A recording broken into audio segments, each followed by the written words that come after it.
Bueno, Hola Dani, solo llamo para asegurarme de que lo de Luminity siendo canon no se te haya subido a la cabeza. claro que no, eso nunca pasaría.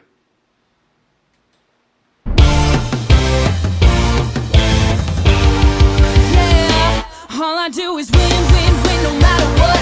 Got money on my mind, I can never give up. And every time I step up in the building, everybody's hands go up. And they say that, and they say yeah, and they say that uptown, uptown, uptown. 'Cause all I do is win, win, win. And if you're going in, put your hands in the air, make me feel. The Owl House es una serie de la que me he enamorado perdidamente, gracias a que es sencillamente buena. Creo que es una de esas series que va a pasar a la historia y una vez termine, vamos a recordar con mucho cariño y amor. Esto es en gran parte a que es una serie original hecha por profesionales de la industria, que en realidad están apasionados por lo que hacen. Solo tienes que ver a Dana Terrace, tiene años y años de experiencia en la industria, trabajando en exitosos proyectos como Gravity Falls y el reboot de Pato Aventuras, que le daría los conocimientos y habilidades necesarias para dirigir y escribir The Owl House como la conocemos ahora. No te dejes de engañar, esta es una serie de millennials para millennials, y tal vez uno que otro sume raro, con un humor, animación, historias y escritura que está claramente enfocado a la gente rara que creció escribiendo y leyendo fanfics de sus series favoritas. The Owl House es lo que ocurre cuando dejas libre a un montón de niños que crecieron entre 1995 y 2005 con inyecciones diarias de animación experimental y rara a hacer su propia serie, es decir, mi clase de gente.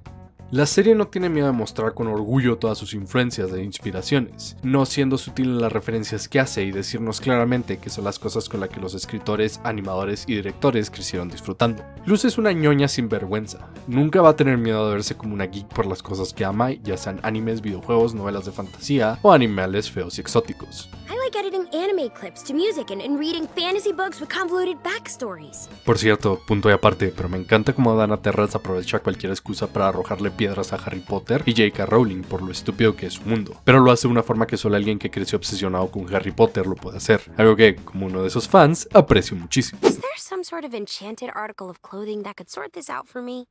Well, there used to be, but... Oh, I'm so excited!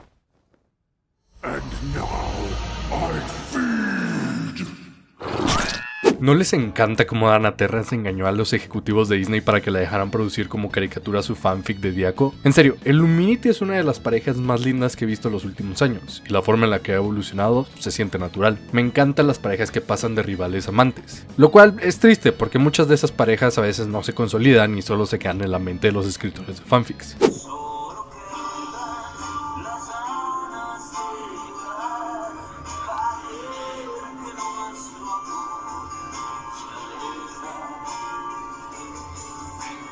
Pero aquí el Luminity es claramente el endgame. Amity tiene una crush sin vergüenza con Luz que solo ha ido incrementando conforme avanza la serie, lo cual la ha hecho mejorar como personaje, volviéndola más amable y menos bully. Es algo que me gusta ver y es una ternura ver cómo se sonroja y está perdidamente enamorada de Luz. Lo siento Amity, pero eres bienvenida al club de los moros sexuales.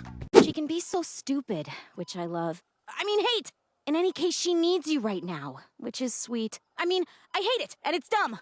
La serie tiene un humor muy seco y crudo, algo que sinceramente no había visto hace muchos años, recordándome a cosas como Vaca y Pollito, La Chica Superpoderosas e Invasor Sim. Ustedes saben, esas series que eran groseras, feas y a veces hasta asquerosas, con expresiones exageradas y situaciones que tú simplemente crees no se pueden volver peores y aún así lo hacen, donde el mundo parece ser un antagonista más, pero sin perder ese tono ligero e infantil que hace que los niños se puedan reír en lugar de simplemente confundirse y asquearse. Y miren, no tengo nada en contra de las series animadas que son lindas, redondas y sin muchas cosas raras que vemos hoy en día. Soy fan de algunas incluso, pero a veces extrañan esas series como Flapjack o Chowder que eran simplemente bruscas, feas y que se permitían hacer sentir raro a sus espectadores. Y en The Owl House nunca faltan esos momentos.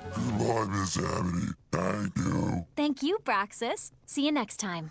De alguna forma extraña se siente como una versión menos nihilista de Rick y Morty. Y sí, yo sé que suena como que estoy loco, pero escúchenme y tendrá sentido. Al igual que Morty, el mundo está constantemente recordando la Luz que nada es como sus fantasías y las ideas que tiene en su cabeza. Creció leyendo cientos de novelas para jóvenes adultos sobre mundos mágicos y de fantasía, mientras que el mundo y sus compañeros la alejaban, tenía un refugio en estas. Y cuando finalmente llega al mundo de fantasía con el que tanto soñaba, resulta que es un lugar sucio, cínico, cruel, aburrido, con reglas para todo lo que se puede y no se puede hacer, y lleno de gente que quiera aprovecharse de ella. Un lugar donde también resulta ser una alineada, ya que, si bien era un pez fuera del agua en la escuela por sus gustos raros, en las Boiling Islands es literalmente un alienígena, completamente distinta a los demás. Así que como a Morty, la serie constantemente está recordándole esto a Luz, aplastando su inocencia y forzándola a confrontar la cruda realidad del mundo que hará todo lo posible para lastimarla.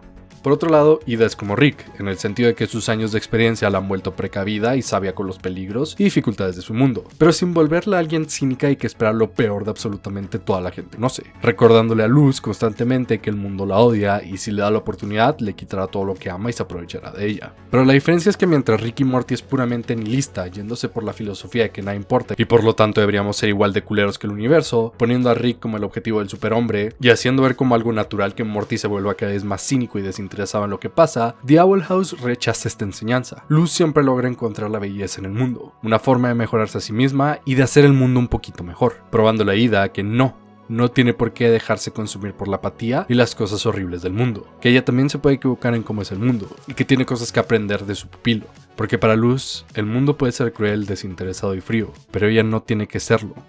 Es de hecho una razón para intentar ser la mejor versión de sí misma. The bones of the Isles. Pero el título del video no es Analizando The Owl House. El título claramente dice que la escuela apesta, que es una declaración muy fuerte. Así que, ¿por qué no hablamos de eso? Paulo Freire fue un profesor, poeta, escritor y filósofo brasileño. Era conocido por sus teorías de pedagogía sobre el aprendizaje, así como proponer y ejecutar diversas campañas de alfabetización en las áreas más pobres de su país. Freire nació en una familia de clase baja en 1921, lo que le hizo experimentar de primera mano los horrores y el hambre que la precariedad económica puede traer a una familia gracias a la crisis económica de 1929. No es raro entonces que Freire fuera un socialista cristiano, inspirado por las escrituras de Engels, Marx, Hegel y las enseñanzas de Jesucristo, algo que puedes notar instantáneamente al leer sus dos trabajos más conocidos, La educación liberadora y La pedagogía del oprimido. Sería una actitud ingenua esperar que las clases dominantes desarrollasen una forma de educación que permitiese a las clases dominadas percibir las injusticias sociales en forma crítica. Freire, sin embargo, le da su propio giro a la filosofía socialista, uno que lo permite aplicarlo a la teoría de educación y volverla no una herramienta de control, sino una de crecimiento y autodescubrimiento. Se concentra en el amor, la esperanza y la posibilidad de que la educación eventualmente nos llevaría a un mundo mejor y más brillante. En la educación liberadora nos habla sobre cómo, para él, la verdadera educación era una herramienta para que las personas pudieran crear su propio camino en la vida, entender su mundo y liberarse a sí mismas de las cadenas que la sociedad ponía sobre ellos. Amor, libertad, igualdad, curiosidad y descubrimiento eran los pilares sobre los que Freire basaba su teoría educativa, donde el maestro no era un tirano de poder absoluto que depositaba sus conocimientos en las estúpidas mentes de los alumnos, sino un amigo y acompañante en la jornada sin fin que es el aprendizaje. También está su segundo libro, La pedagogía del oprimido, donde nos muestra cómo la educación actual se usa más como una forma de control de las masas, para mantener a los futuros trabajadores dóciles y listos para seguir órdenes. Como ya lo dije, Freire estaba fuertemente inspirado por Hegel, quien nos presentaba en su dialéctica la relación entre esclavo y maestro. Pero como Hegel me da miedo, traje un amigo para hablar de él, Prescott, quien de hecho también sacó otro video sobre The Owl House, pero más enfocado en Foucault. Adelante, explícanos Hegel. En la dialéctica del esclavo y el maestro de Hegel, se nos habla de cómo en nuestra sociedad actual existen dos clases sociales. Los maestros, que son los que dominan y tienen el poder sobre los esclavos. Esto puede ser poder político, económico o directamente físico. Y por otra parte, los esclavos son los que sirven a los maestros. Hegel hablaba de cómo esta era una relación tóxica para los involucrados, ya que ambos dependían enfermamente el uno del otro. Los maestros no pueden vivir sin los servicios que ofrecen los esclavos, y los esclavos constantemente necesitan que los maestros reconozcan sus acciones y los recompensen, incluso si esto significa degradarse a sí mismos, perdiendo todo rasgo de dignidad en el proceso. Los esclavos constantemente tienen una lucha interna, donde odian a su maestro pero no pueden ver ninguna forma de romper las cadenas que los tienen atados, y al mismo tiempo, secretamente o no tan secretamente, sueñan el momento en el que ellos puedan volverse los maestros e impartir violencia y dominación hacia los demás esclavos, consolidando el sistema de abuso de poder como algo normal, algo a lo que toda persona debería aspirar. Un mundo que en realidad no es mejor para todos, sino uno en donde unos pocos flotan encima de los demás. O en icónicas palabras de Philip J. Fry: ¿por qué lo apoyas, Fry? Tú no eres rico. Cierto, pero algún día podría hacerlo, y la gente como yo deberá cuidar sus pasos. Hegel incluso nos habla de cómo ser esclavo y maestro no es algo mutuamente exclusivo. Un trabajador puede ser un esclavo explotado en la fábrica, y al llegar a la casa volverse un maestro de su pareja, obligándole a cumplir todos sus caprichos, alimentarle y cuidarle como si fuera un sirviente, utilizando la misma violencia que usan contra él en el trabajo para abusar física y emocionalmente de su pareja, de cierta forma, experimentando ese poder que se le es negado en el trabajo. Algunos académicos modernos incluso nos hablan de cómo la cultura actual del autoempleo, el emprendimiento y la monetización de nuestros hobbies han creado un sistema donde una dialéctica existe dentro de nosotros mismos, donde somos simultáneamente esclavos y maestros, arquitectos de nuestra propia prisión. La duda es una prisión de la que nunca podrás escapar. Es una gran verdad. Por otro lado, Hegel también nos habla de cómo los maestros no están en una posición tan cómoda como podría parecer a primera vista, ya que se prohíben muchas cosas por su posición de dominación constante. Su dependencia a los esclavos los vuelve inútiles para cuidarse ellos solos. Las artes, al ser algo inherentemente ligado a la clase trabajadora, queda fuera de su alcance y solo se vuelve un producto de consumo que las clases altas nunca podrán disfrutar o entender como lo hace la clase trabajadora. Y por supuesto, está el hecho de que también van a tener que cuidarse las espaldas de los esclavos, porque la opresión constante de una clase por otra solo puede terminar de una de dos formas. O los maestros dejan de oprimir por su propia cuenta, o los esclavos hacen que la Revolución Francesa de 1789 parezca una comedia familiar.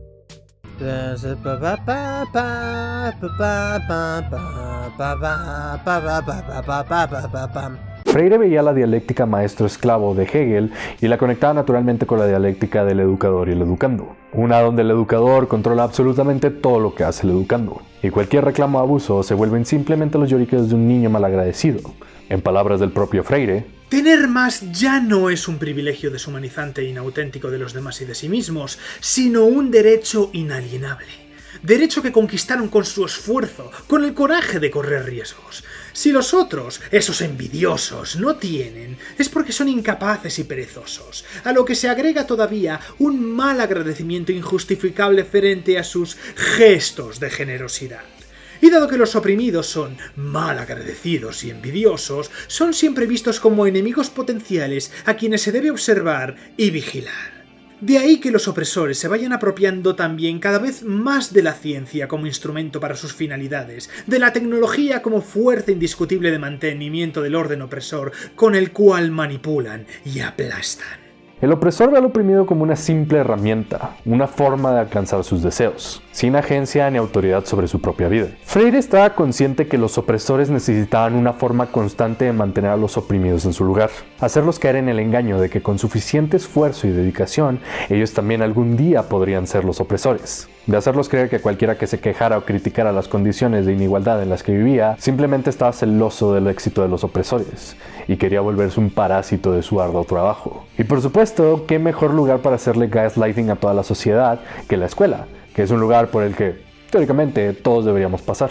De esta dialéctica es que nacen los dos conceptos más importantes en la pedagogía del oprimido: la educación bancaria y la educación problemática. Well, what is a teacher if not an authority figure? A king of children, if you will. La educación bancaria se llama así porque ve a los educandos como una caja o vasija vacía, donde el educador deposita sus conocimientos. En este modelo, entre más conocimiento deposita el educador en el educando, mejor educador es. Y entre más dócil y fácil de enseñarse al educado, mejor educado es. El educador es el protagonista de este modelo, el que todo lo sabe, el que no puede ser cuestionado, el que corrige, la autoridad suprema, mientras los educados son la vasija, un objeto en la obra teatral del profesor, un extra sin agencia, los que son tontos y deberían estar felices de que el educador siquiera se digne a compartir sus conocimientos con ellos. Esta narrativa se entierra en la cabeza de los educadores y los educandos. ¿Cuántos de nosotros no hemos tenido un profesor que cree que su palabra es la ley y que nosotros somos todos estúpidos? Mientras que los estudiantes realmente llegan a creerse que son idiotas que no saben nada. Es un modelo concentrado en la memorización, uno que desalienta cualquier intento de aprendizaje por cuenta propia y que desafíe los conocimientos del maestro. Si lo que quieres es aprender, este modelo no sirve para eso. Asusta a los estudiantes de buscar sus propias respuestas. Busca crear trabajadores que sean lo suficientemente inteligentes para operar la maquinaria del sistema que los oprime, pero no para cuestionar el status quo.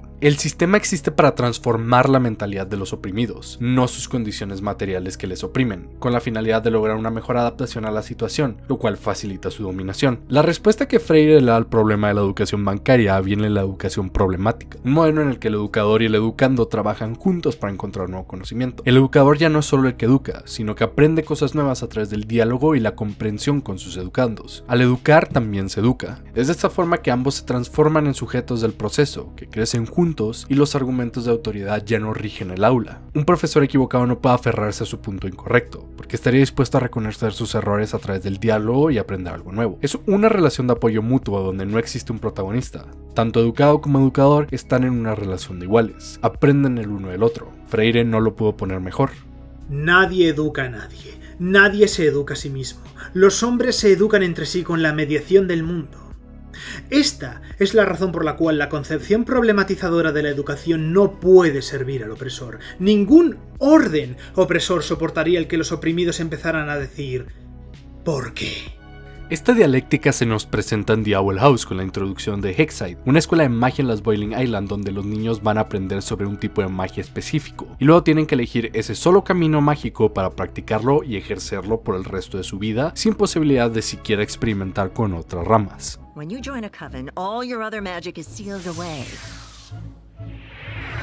Si bien Luz ve a Hexside como su escuela soñada y donde finalmente puede ser ella misma, pronto se da cuenta que no es muy diferente a la escuela de la que viene y que sus instintos de aprender por sí misma y desafiarse son un problema aquí también. El sistema no quiere que aprenda lo que ella quiere. El sistema quiere que se conforme a un solo camino y que lo haga sin hacer muchas preguntas. Es imposible ignorar la ironía de que incluso en un mundo de fantasía y magia, Luz no puede escapar de las cadenas que son las expectativas sociales que la escuela pone sobre los niños.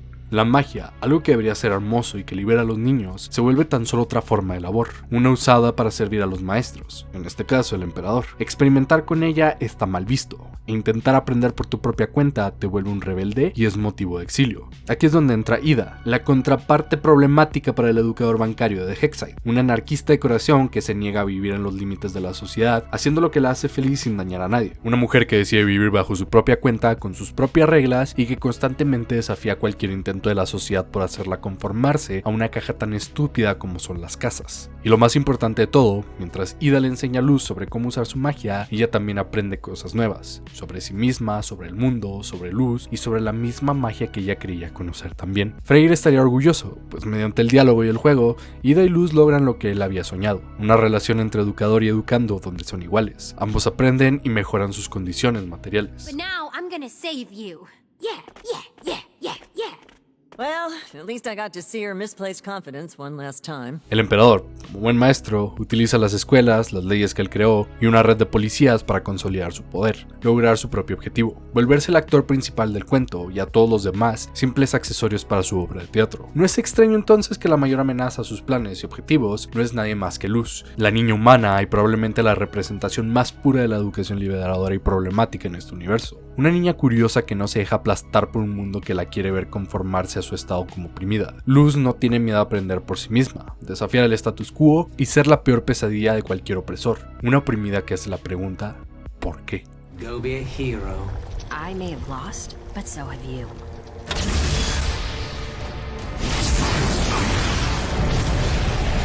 Volveremos con más filosofía de educación y The Owl House después de estos mensajes.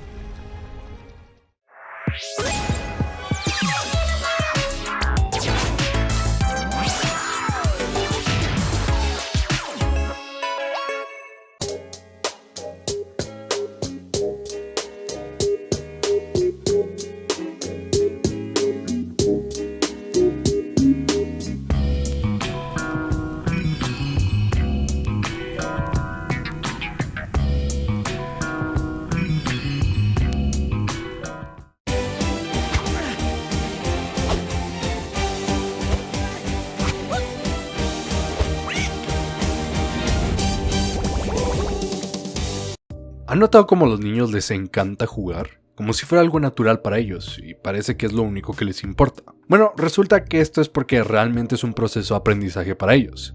Registros antropológicos indican que en las culturas cazadoras-recolectoras, el juego era una parte fundamental para que los niños aprendieran las habilidades necesarias para ser miembros útiles de la sociedad. Jugaban cazando animales pequeños, así como aprendiendo a crear herramientas y desarrollar técnicas de recolección. Una vez tenían la edad necesaria para unirse como adultos a la sociedad, no les era tan difícil asimilarse con sus mayores porque habían pasado toda su infancia aprendiendo las cosas que necesitaban. Para muchas de estas culturas antiguas, no existe una diferencia entre el juego, una actividad que hacías para divertirte con tus amigos y pasar el tiempo, y el trabajo, una actividad que hacías para ayudar a la comunidad y asegurar la supervivencia de tu grupo. Eran uno y el mismo. Pero en algún momento hace alrededor de 12.000 años, los humanos empezamos a desarrollar la agricultura. Con ello vino el concepto de propiedad privada y la idea de que una persona podía ser dueña de grandes cantidades de tierra y ser acreedora de todo el fruto que se producía en esta, incluso si es incapaz de trabajar solo toda esa tierra. Así que necesitábamos más manos trabajando en esos campos. ¿Y quién resulta tener manos?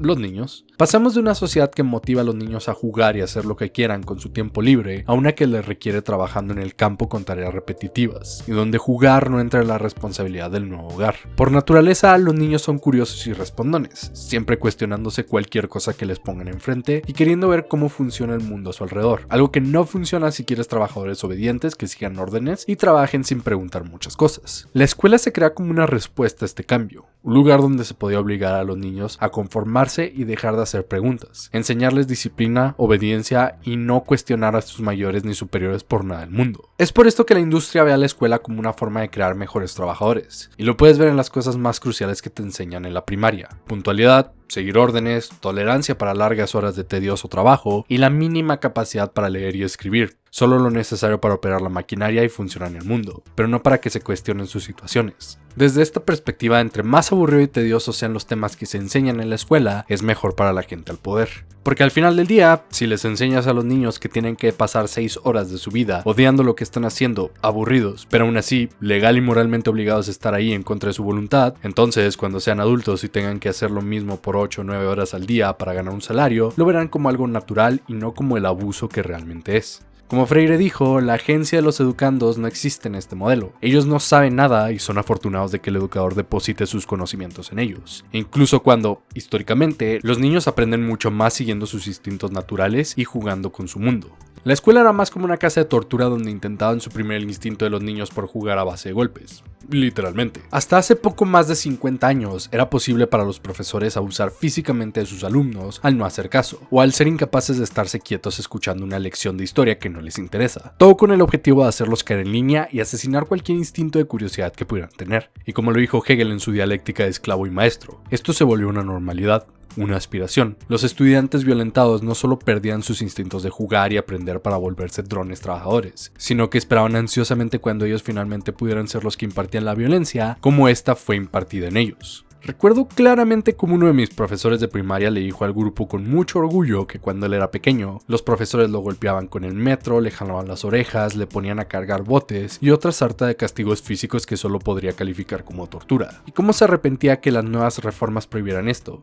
como si ser abusado físicamente por un adulto fuera algo lindo que formara carácter y no solo trauma y cicatrices emocionales. Y si bien las nuevas leyes de protección infantil ya no permiten el abuso físico en las escuelas, eso no significa que hasta el día de hoy no se use el abuso psicológico por parte de los profesores a sus alumnos. Creo que todos tenemos una historia de terror donde el profesor hace un esfuerzo extraordinario para hacernos a nosotros o un compañero sentirse como mierda inútil que no sabía absolutamente nada, algo que desgraciadamente sigue ocurriendo hasta el día de hoy. El sistema escolarizado tampoco es particularmente agradable con los niños neurodivergentes. Las personas con autismo y TDA son muy curiosas y capaces de pasar horas y horas aprendiendo de algo que nos gusta, pero por nuestra naturaleza solemos también tener momentos en los que simplemente nos alejamos del sujeto de estudio o que no puede captar nuestra atención por completo. Esto nos hace poco aptos para el sistema de educación tradicional que busca sentar a los niños a escuchar al profesor depositar su conocimiento sin hacer muchas preguntas. Y si los niños neuronormativos batallan para suprimir sus instintos de jugar y divertirse durante las clases, imagínate lo difícil que que es para un niño neurodivergente. Así que en lugar de entenderles y dejarles aprender como su instinto lo dice, se les abusa físicamente, se les medica o se les tortura psicológicamente hasta que se quiebran y caen en línea con sus compañeros. Te puedo asegurar que muchas de las víctimas históricas de la violencia escolar por parte de los maestros a los alumnos eran en su mayoría niños con TDA o que estaban en el espectro autista, y es algo sinceramente aterrador.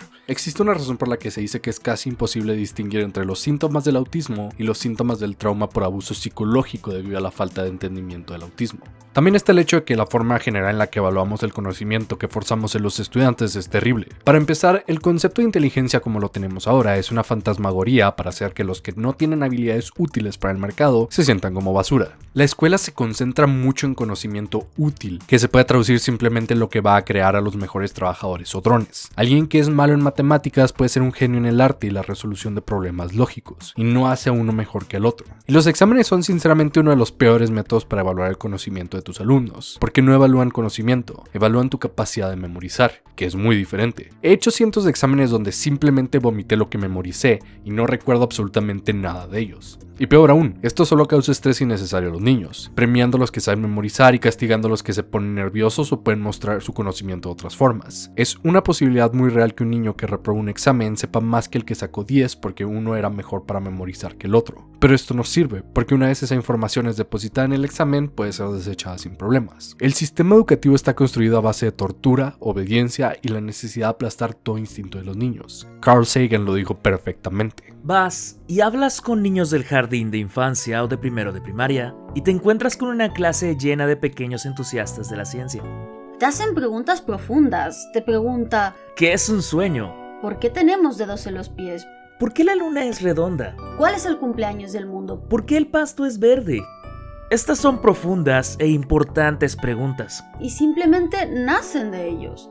Vas y hablas con niños de secundaria y ya no existe nada de eso. Ya no son curiosos. Algo terrible les ha pasado entre el jardín de infancia y la secundaria. Sin miedo a equivocarme, les puedo decir que cuento con los dedos de las manos las cosas que realmente aprendí en la escuela antes de entrar a la universidad. Sin contar leer y sumar, casi no recuerdo aprender nada en el salón de clases más que cómo estructurar correctamente un trabajo de investigación, así como crear una sección bibliográfica en formato APA correctamente. Gracias a mi TDA muchas veces terminaba pasando la mayor parte de la clase distraído, soñando con los ojos abiertos, pensando en otras cosas que me interesaban más o platicando con mis amigos. Pasé con buenas calificaciones porque mi conocimiento variado era lo suficiente para poder con el temario escolar. Pero si me preguntas qué aprendí jugando, investigando por mi propia cuenta y simplemente siguiendo mis propios intereses, estaríamos aquí todo el día. Aprendí a escribir narrativa ficticia, cómo funcionan los videojuegos, el mecanismo interno de diversos aparatos electrónicos. Desarmaba Bionicles y los volvía otros monstruos completamente nuevo. Creaba complejas historias con mis juguetes que me entrenarían cuando estuviera escribiendo algo que realmente interesaba. O me ponía a experimentar qué pasaba en Halo si usaba trucos de vida infinita o modificaba el código de los emuladores de Pokémon. Estaba jugando y sin embargo, ese juego sería lo que me definiría como persona, así como los intereses que en el futuro me llevarían a ser quien soy. Y la escuela no tuvo nada que ver en eso.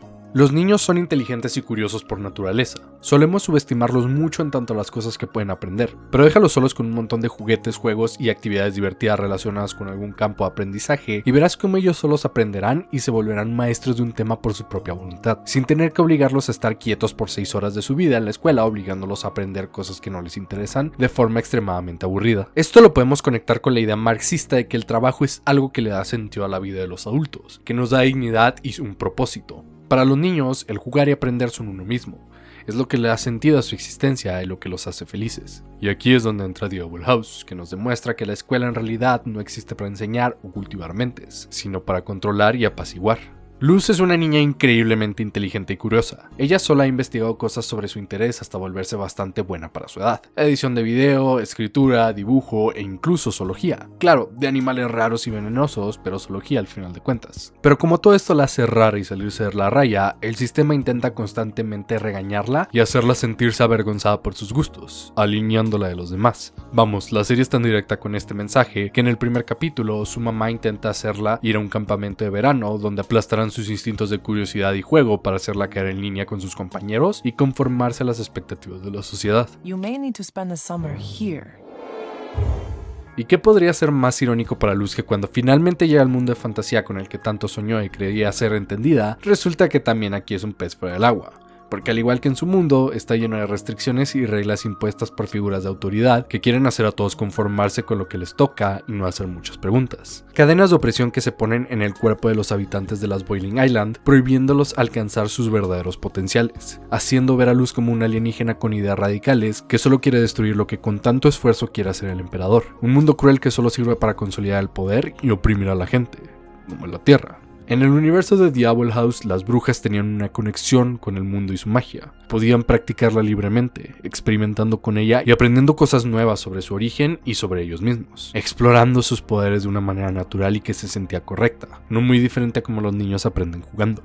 Llega el emperador y cambia la narrativa. Llama a esa magia salvaje y dice que es caótica y peligrosa y mala. Instaura el sistema de casas, donde las brujas y brujos son obligados a limitarse a la magia que pueden hacer, yendo en contra de su naturaleza de explorar y practicar la magia que los hace felices. Se levantan escuelas sobre este modelo que prohíben a los niños aprender más de un tipo de magia, porque si igual entrar a una casa cuando sean mayores, no existe razón para dejarlos explorar otras áreas. Como en nuestro mundo, las escuelas no existen para enseñar a los niños y cultivar sus mentes, existen para hacerlos caer en línea y obedecer a la autoridad, para creer en el poder absoluto del emperador, crear consentimiento y no cuestionar nunca la autoridad, algo que como Ida lo explica constantemente, es una antítesis a la verdadera naturaleza de la magia. Fuerza a los niños a suprimir su verdadero potencial a cambio de encajar en la sociedad y hacer algo que se considera útil. Los obliga a elegir un solo camino al cual dedicarse toda su vida, sin oportunidad de aprender algo nuevo o salirse de su caja, literalmente encadenados a un solo estilo de magia. Claro, se pueden volver parte de la casa del emperador y practicar toda la magia sin restricciones, pero esto los vuelve super policías, y como dirían Hegel y Freire, se vuelven opresores, consolidando la fantasía de que la verdadera libertad solo puede existir mediante el abuso de la autoridad, que la única verdadera fantasía del oprimido es eventualmente volverse un opresor y ejecutar las leyes injustas que le oprimen. No muy diferente de nuestro mundo, cuando a los niños salen de la prepa ya se les pide que elijan una carrera que podría ser a lo que se van a dedicar el resto de su vida, sin saber mucho de cómo funciona el mundo y sin conocerse a sí mismos. Es poner un peso terrible sobre sus hombros para el que aún no están listos. Este sistema solo crea sufrimiento e inconformidad. Lo podemos ver en los 3 chicos en detención. El sistema les limita a solo aprender una cosa, incluso cuando están interesados en diversos temas y las formas en las que se pueden explorar. O peor, les puede pasar como a Willow, quien por querer entrar en un campo de estudio que la sociedad espera de ella, corría el riesgo de ser una bruja terrible en un sujeto de estudio que no le interesaba para nada, mientras su talento en la magia de plantas era desperdiciado porque no podía estudiarlo. Efectivamente, haciéndola sentirse como una inútil sin lugar en el mundo, solo por seguir las restrictivas normas de la escuela. Si las brujas y brujos de este mundo quieren dedicarse a un solo sujeto de estudio como Willow y Gus, deberían tener la oportunidad de hacerlo, pero no debería ser algo forzado y la única opción de que tienen. Al final volvemos a la teoría de educación y juego infantil. Los niños y los educados saben lo que quieren, y con las herramientas correctas pueden volverse maestros de lo que les gusta sin la necesidad de usar violencia física y psicológica para hacer una actividad antinatural para ellos.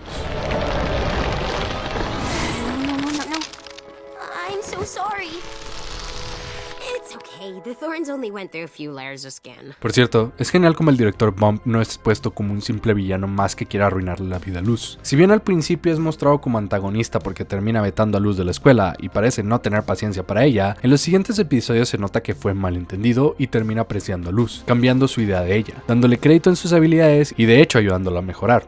A su manera. Hubiera sido tan fácil escribirlo como este anciano amargado que hace todo lo posible para limitar a Luz, poniéndose en su camino y siendo un obstáculo constante, pero no.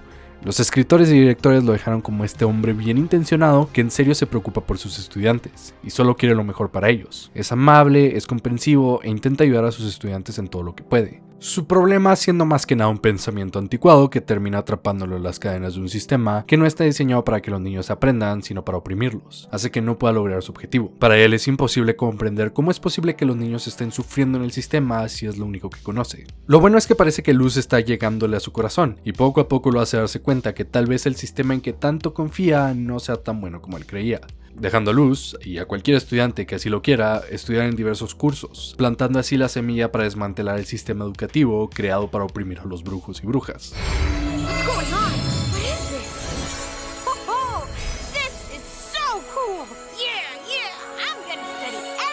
En el mundo de The Owl House, la magia es algo bello, natural. algo con lo que todos los seres tienen una profunda e íntima relación que se remonta a miles de años de historia y desarrollo cultural. E incluso si el emperador quiere corromperla y volverla algo aburrido para controlar a la gente y darse a sí mismo más poder, personas como Luz, Amity, Willow, Gus, Ida y ahora Lilith no dejarán que esto sea la norma, encontrando la belleza del mundo que les fue robado hace tanto tiempo por un tirano, recuperando su conexión con la magia del titán y creando un problemático movimiento de liberación educativa. De la misma manera, en nuestro mundo, no importa cuánto intentaran los opresores destruir y aplastar los instintos de aprendizaje curiosos de los niños, a base de golpes, gritos y abusos, tú puedes ver a un niño el día de hoy y sigue siendo curioso, buscando aprender por su propia cuenta, y viendo cómo el mundo funciona a través del juego. No importa el castigo, no importa la tortura ni el dolor, siempre encontramos una forma de reencontrar con nuestra naturaleza curiosa, de aprender a nuestra forma, darle sentido a nuestras vidas a través del juego y el trabajo, no importa cuánto intenten reprimirnos. En 1964, con ayuda del ejército de los Estados Unidos, un grupo militar dio un golpe de estado en Brasil, derrocando al entonces presidente e instaurando un gobierno de extrema derecha. Gobierno que empezaría a desmantelar todas las políticas y proyectos medianamente socialistas que gobiernos anteriores habían instaurado. Entre ellas, las reformas educativas de Paulo Freire. Todos esos programas que habían ayudado a miles de personas brasileñas a leer, escribir y hacer sus propias investigaciones, desaparecieron de un día para otro, volviendo a Brasil nuevamente un lugar con educación bancaria, uno donde la educación solo es otra herramienta más para controlar a la población.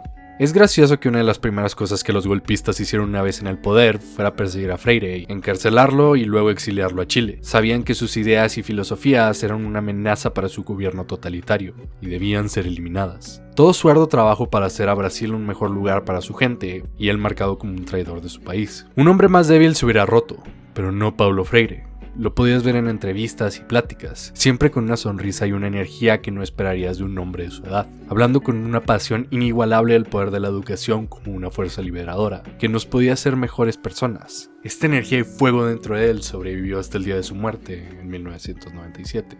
Freire sentía un inmenso amor hacia la humanidad, y todo lo que podríamos lograr si poníamos nuestra mente en ello. Su filosofía y sus métodos de enseñanza nos lo demuestran, métodos que funcionaban y cambiaron para bien la vida de miles. Hasta el día de su muerte, Freire creía en un futuro brillante y libre, uno donde no sería el miedo, la disciplina y la tiranía la que nos impulsara a un mejor mañana, sino uno donde el amor a nuestro prójimo, la curiosidad que nos motiva a seguir aprendiendo, y el juego que viene como una segunda naturaleza, nos guiaría a un mejor mañana. Y si él creía en un futuro tan hermoso y estaba dispuesto a luchar por él, creo que yo también puedo hacerlo.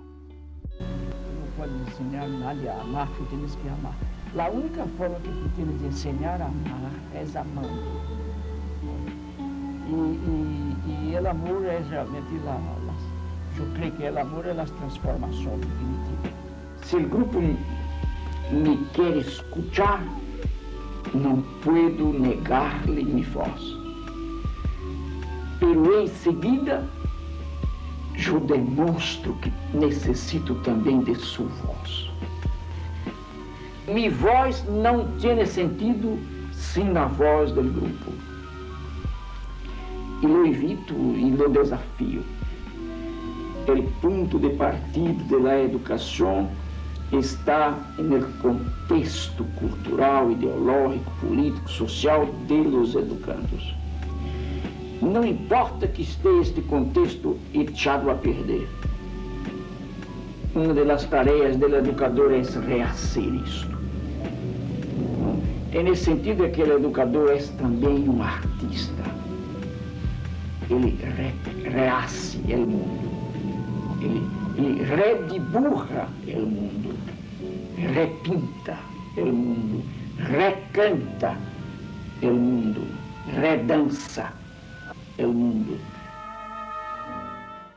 Un video en extremo pesado que en serio quería hacer. Espero les guste y se vayan aprendiendo algo nuevo. Estoy intentando una pequeña dinámica y recomendar a algún creador de contenido más pequeño que yo, como una forma de servicio a la comunidad. Así que aparte del video de Prescott que recomendé al inicio, quiero recomendar el video de Marina Golondrina sobre Hunter x Hunter, que habla sobre el arco de las hormigas y cómo este se relaciona a la conciencia del yo. Es un video que se nota puso mucha pasión y esfuerzo. Creo que deberían checarlo. La tarjeta aparece al final del video.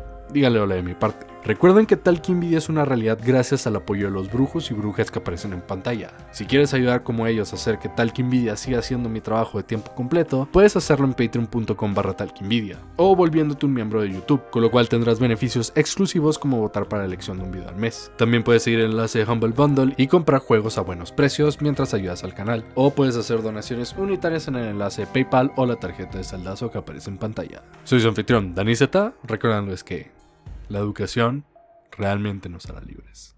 Hasta la próxima.